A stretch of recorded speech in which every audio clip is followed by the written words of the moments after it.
Sa mga nagbabalak magnegosyo ng food court dyan, ito nga pala yung mga gamit na kakailanganin. Steamer, Showay steamer, 14 by 3. Stainless siya, 3 piraso na siya.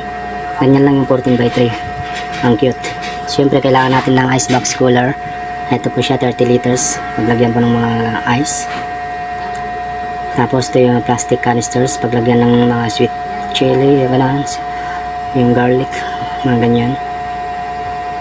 6 na piraso na yan. Tapos ito yung mga glass oil bottle. Paglalagyan ko ng soy sauce, suka, ganyan.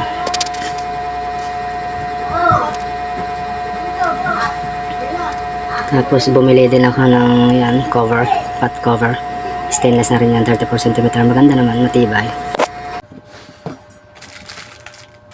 Ito naman yung stainless tong. 4 na piraso naman to. Sa Shopee lahat to, mga idol. Ito naman yung oil drain basket with tray. Tapos ito yung paglalagyan ko ng palamig. Yan,